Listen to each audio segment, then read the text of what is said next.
श्री राधे, जय श्री कृष्ण, जय सीताराम। हरे कृष्ण कृष्ण कृष्ण हरे हरे, हरे राम राम राम हरे हरे।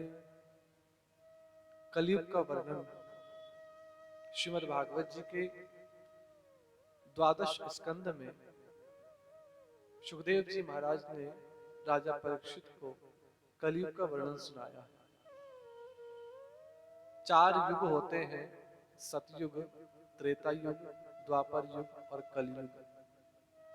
कलयुग की जो आयु है वो है 4,32,000 वर्ष। द्वापर के अंत में भगवान श्री कृष्ण का प्राकट्य हुआ, अवतार हुआ, और जिस दिन से श्री कृष्ण द्वारिकाधीश इस भूमि को छोड़कर के गोलोक को गए, उस दिन से कलयुग का आरंभ हो गया। राजा परीक्षित ने भी कलयुग को रहने के लिए 4 स्थान प्रदान करे। मैंने पूर्व सत्संग में आपको बताया, द्यूतम, जुआ खेला जाता हो, शराब पी जाती हो, वैश्यागमन हो और हिंसा हो, 5वां स्वर्ण में वास दिया। तो ये कलिकाल चल रहा है, कलयुग चल रहा है। कली का अर्थ है अधर्म, पाप, हिंसा। तो कलयुग की उम्र है 4,32,000 वर्ष। कलयुग को 4 चरणों में बांटा गया है। एक चरण 1,08,000 वर्ष का, दूसरा चरण 1,08,000 वर्ष का, तीसरा चरण 1,08,000 वर्ष का, और इसी प्रकार चौथा चरण 1,08,000 वर्ष का। अभी कलयुग का पहला चरण चल रहा है। सुखदेव जी कहते हैं, परीक्षित, कलयुग के प्रथम चरण में मनुष्य की परम आयु है 100 वर्ष की, और दूसरे चरण में परम आयु है 50 वर्ष की। तीसरे चरण में कलयुग की आयु है, मनुष्य की आयु है,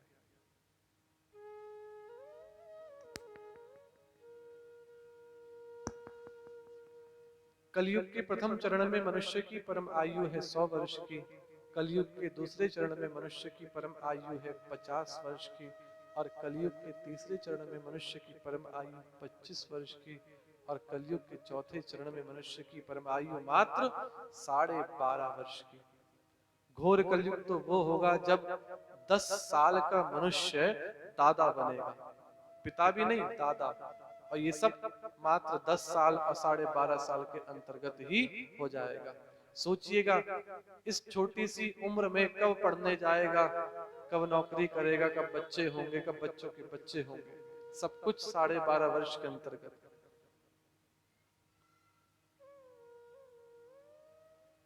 सुखदेव जी कहते हैं, परीक्षित, समय ऐसा आने वाला है, मनुष्य की जो हाइट है, जो ऊंचाई है, वो धीरे धीरे कम होती चली जाएगी। चौथे चरण तक मनुष्य की हाइट इतनी हो जाएगी कि वो चने के पेड़ के नीचे बैठ कर के छांव लेगा। आप सोचिए, चने का पेड़ कितना छोटा सा होता है, और चने के पेड़ के नीचे वो बैठेगा तो कितनी छोटी छोटी हाइट हो जाएगी। आप देखिएगा, वर्तमान समय में भी हमारी नई जनरेशन जो बच्चे हैं, हाइट कितने कम, छोटे छोटे। और एक समय था 12-12 फीट के, 15-15 फीट के। रामचंद्र कह गए सिया से, ऐसा कलयुग आएगा, हंस चुगेगा दाना तिनका, कौआ मोती खाएगा।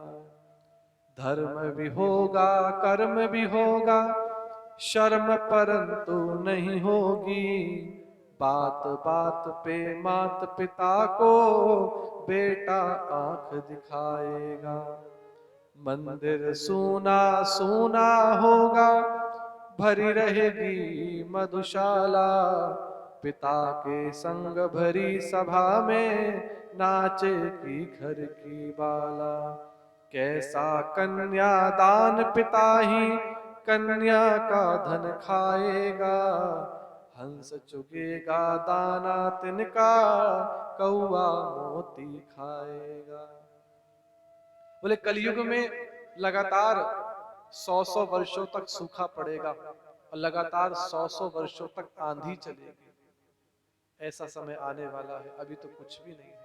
संत कहते हैं, बोले कलयुग अभी तो पालने में लेटा हुआ है, अभी तो बोतल से दूध पीने वाला है कलयुग। सोचिए, जब अभी इतना पाप है तो आने वाले समय में जब कलयुग पालने से बाहर पैर रखेगा, जमीन पे चलने लगेगा, युवावस्था को प्राप्त करेगा, तो कितना घोर कलयुग आएगा, कितना पाप, कितना अधर्म बढ़ेगा। वर्तमान समय में देख लीजिए कितना बलात्कार, कितना अत्याचार, निर्दोष लोगों को मारा जा रहा है।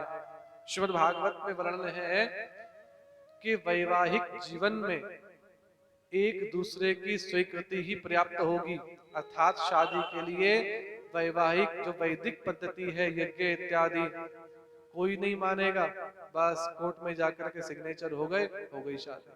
दूल्हा दुल्हन राजी तो क्या करेगा काजी, माँ बाप को कोई नहीं पूछेगा, कुल वंश की पवित्रता कोई नहीं देखेगा, और आज हो यही रहा है। विधर्मी लोग यवनों के बेटियों को ला करके घर में रखा, अपनी बेटियों को उनके घर में पहुंचाया जा रहा है, ये क्या, ये सब वर्ण संकर्तन तो है। श्रीमद् भागवत कहती है कि न्यायालयों से उसी को न्याय मिलेगा जो न्यायालयों में घूस भरेगा, ये लिखा है भागवत में।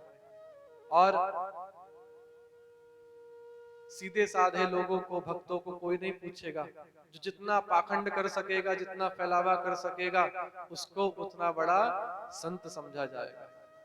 सीधे साधे महात्मा को कोई नहीं पूजने वाला। आज देख लीजिए, जिसके पास बढ़िया गाड़ी हो, बढ़िया आश्रम हो, खूब लोग पीछे लगे हुए हो, उसी के पीछे भाग रही है दुनिया। और कोई सीधा साधा चच्चा संत आ जाए, उसको कोई नहीं पूजने वाला। साधु की पहचान भी दिखावे से हो गई है। और चमत्कार को नमस्कार है, जहां चमत्कार है वहां दुनिया भाग रही है, सीधे साधे लोगों को कोई नहीं पूछता। ध्यान दीजिएगा, साधु कभी भी चमत्कार नहीं दिखाता, साधु का दर्शन ही चमत्कार होता है। ऐसी स्थिति आने वाली है। एक दूसरे के आश्रम के चिन्हों को स्वीकार करना ही आश्रम परिवर्तन का नियम हो जाएगा। यज्ञोपवीत संस्कार धीरे धीरे लुप्त होता जा रहा है। जिस जनेऊ को पहने बिना देवताओं का यजन करने के भी हम अधिकारी नहीं हैं, पितरों का तर्पण करने के भी अधिकारी नहीं हैं, आज जनेऊ की परंपरा ब्राह्मणों में भी कहीं कहीं देखी जा रही है। ये सब क्या है? कलयुग ही तो है। कलिमल ग्रसे धर्म सब लुप्त भये सदग्रंथ, दम्भिन्नजमति कल्प करी प्रकट किए बहुपंथ।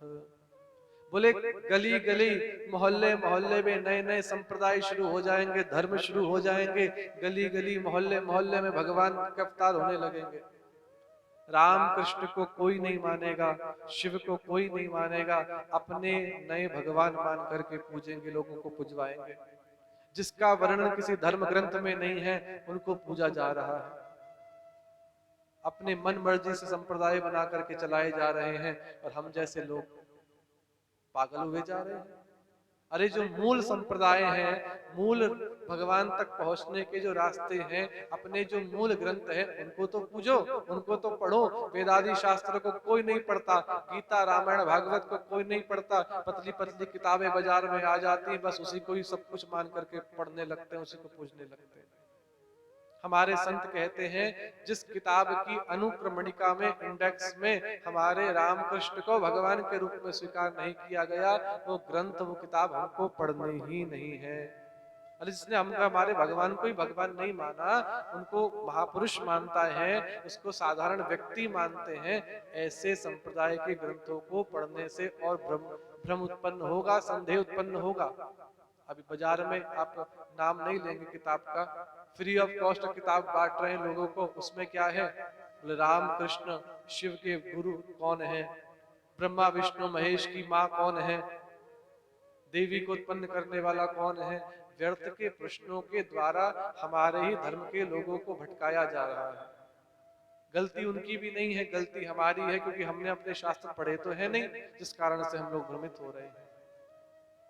प्रत्येक गली मोहल्ले में नए नए ग्रंथ, नए नए भगवान के अवतार प्रकट हो जाएंगे। सब कलयुग का ही प्रभाव है।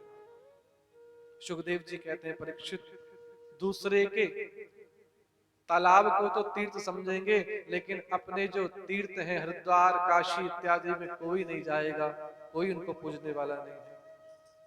जीवन का पुरुषार्थ यही होगा क्या? बोले अपना पेट भरे, परिवार का पेट भरे, बस यही जिंदगी का उद्देश्य रह जाएगा। सिर पर बड़े बड़े बाल शारीरिक सौंदर्य का चिन्ह होगा, अर्थात नहाना धोना शरीर की पवित्रता से कोई मतलब नहीं, बस लंबे लंबे बाल रख लिए, दाढ़ी मूंछ हो गई, ये कलयुग है। और आजकल तो स्थिति ये है, लड़का लड़की बनते जा रहे हैं, लड़की लड़के बनते जा रहे हैं। लंबे बाल लड़कियों को रखने चाहिए और यहाँ पर लड़के लंबे बाल रख रहे हैं। जिनसे पैंट लड़कों को पहननी चाहिए वो लड़की पहन रही है। सब कुछ उल्टा पुल्टा होता जा रहा है, सब कुछ गड़बड़ होता जा रहा है। ये सब कलयुग का ही प्रभाव है, वर्ण संकरता का यही मूल कारण है। तो आइए इसी के साथ जय श्री राधे, जय श्री कृष्ण, जय सीताराम।